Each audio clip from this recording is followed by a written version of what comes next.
This happened in January, right after I moved to Los Angeles, staying in Koreatown while job hunting, mostly broke. I had a late interview near Culver City and it ran long, so I called an Uber around 9:45 p.m. to head back. It was one of those cold, foggy LA nights where the air feels thicker than usual. A red Toyota Corolla pulled up, plates matched. Driver's name was Ray, clean-cut guy in his 40s. Quiet smile, said nothing, just nodded. As soon as I got in, I noticed the car smelled faintly like burnt matches. Not unbearable, just strange. I chalked it up to a previous passenger. The GPS showed we'd get to my place in 25 minutes. He didn't make small talk, didn't play music, just silence. I stared out the window, watching the streetlights blur past as we got on the 10 freeway. Then I realized we weren't taking the expected route. We were heading south instead of east. I leaned forward and asked, "Isn't this going the wrong way?" He didn't even flinch, just kept driving, knuckles tight on the steering wheel. I checked my phone, and the app still said on trip, but the ETA had vanished.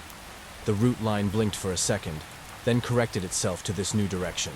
I asked again, louder, and he just murmured, "Detour."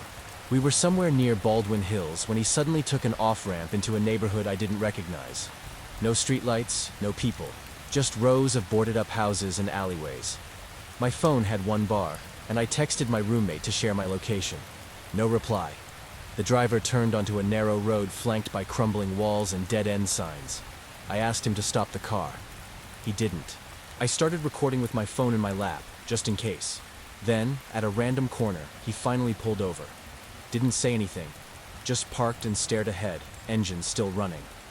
I asked if everything was okay. He didn't answer. I repeated myself, louder this time. He still didn't move. Then slowly, he opened the door and stepped out without a word. Walked around the car and kept walking. I watched him disappear into a narrow alley, swallowed by shadows. A minute passed, then 5. I leaned out the door, calling out. Nothing. The street was dead silent. No cars, no footsteps.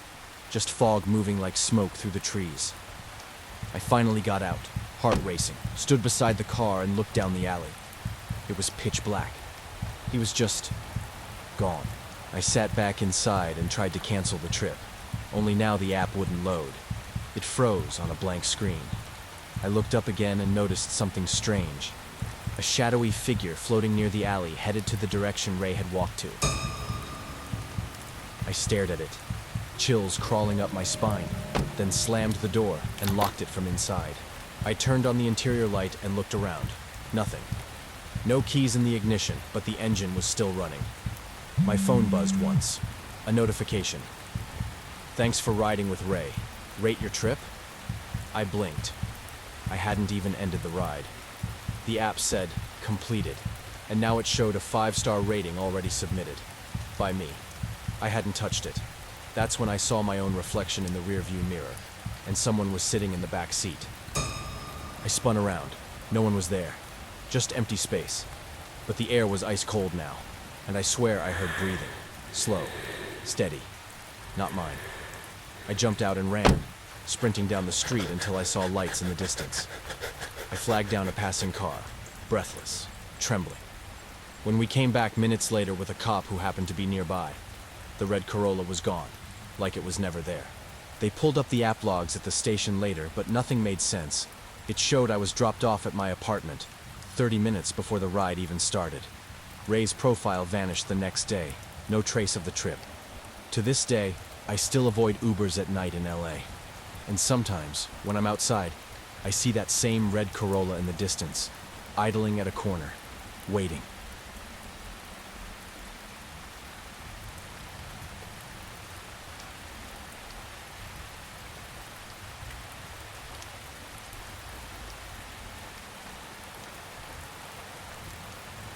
I drive nights mostly, less traffic, better tips, fewer people asking pointless questions.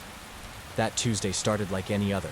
Fog rolling low through downtown Houston, headlights smearing across rain-slick asphalt. Around 10:12 p.m., I got a ping near 3rd Ward.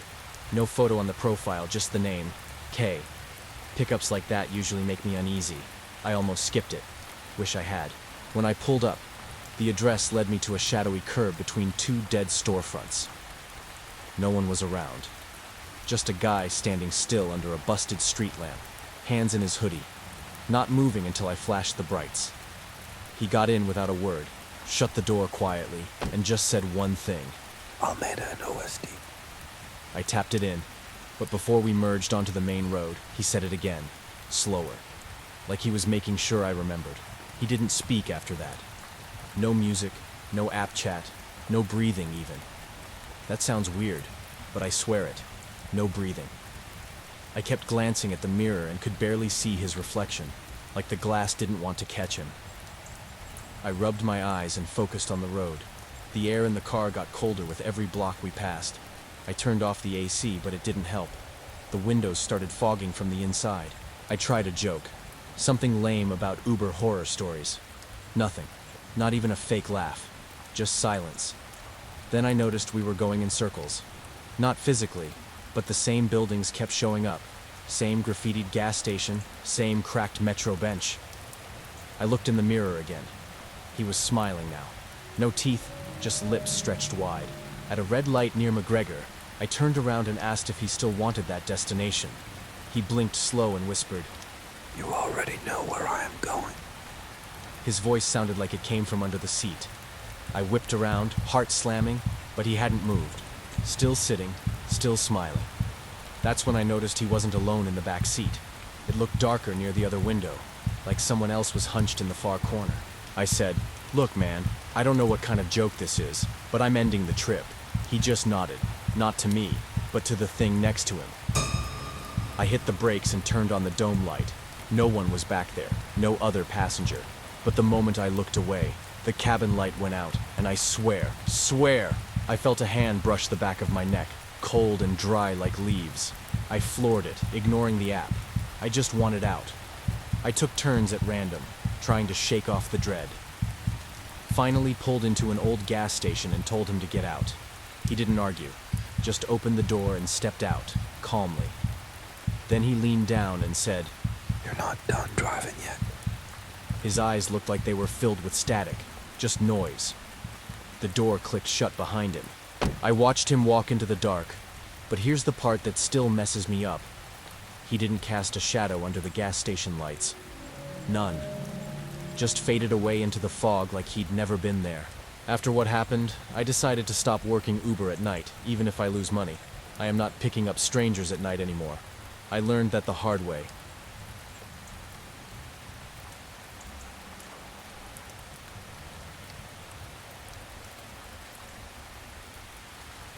This happened in 2021.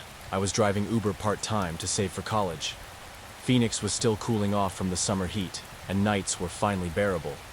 It was a Thursday around 10 p.m. when I picked up a ride near an apartment complex off 19th Avenue. The request came from a guy named Luis.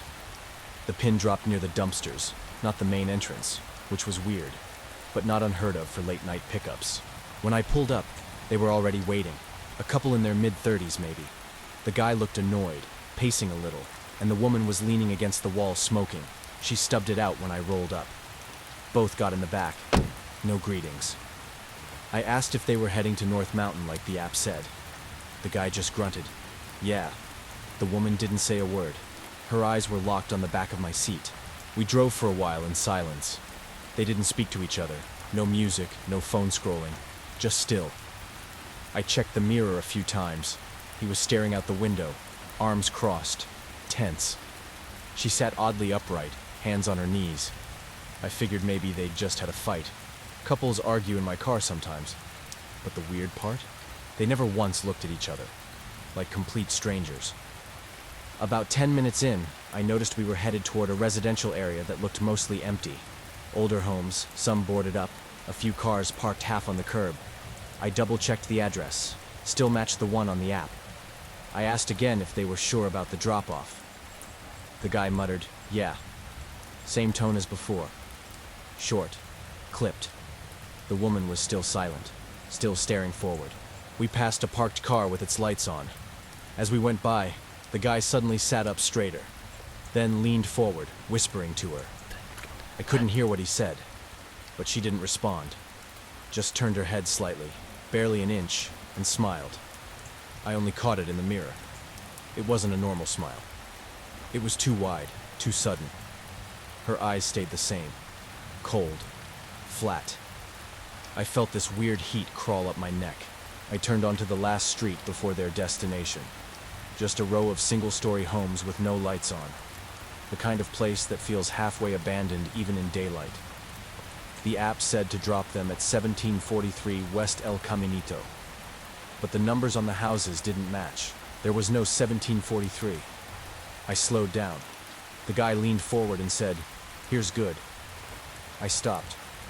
The woman opened her door before I even shifted into park. She stepped out and stood still on the sidewalk. Not walking away, just standing. The guy lingered a second longer, then said, "You should go now." I asked if this was really the place, reminded him the number didn't exist. He stared at me, and for the first time, really looked. His eyes were bloodshot, like he hadn't slept in days. Then he said, "It finds us. Doesn't need an address." After this, I finished the trip and started to head back to the city. But something made me stop. Curiosity, maybe. Or instinct. I looked in the mirror and saw the woman's hand raised. Her fingers were bent backward, unnaturally, like they were breaking from the inside. No expression. Just that hand. I blinked, turned around in my seat to get a better look. But when I looked up, the sidewalk was empty. No one there. They were both just gone. I rolled down my window and listened. Nothing. No footsteps. No car doors. No wind. I put the car in park and stepped out. Checked both sides of the street, even across the yards. They couldn't have walked away that fast. I felt watched, but not by someone close. It was like the whole block had eyes. I got back in the car, locked the doors, and didn't take another ride for the rest of the night. The next morning I told a friend about it. He lives near that neighborhood and said something that stuck with me. Said he's heard of that street, El Caminito. Called it a ghost block. Said some homes there look normal but haven't been lived in for years. No mail, no utilities, no history. Just fake fronts. Like something built them to look real, and waits inside for someone to stop.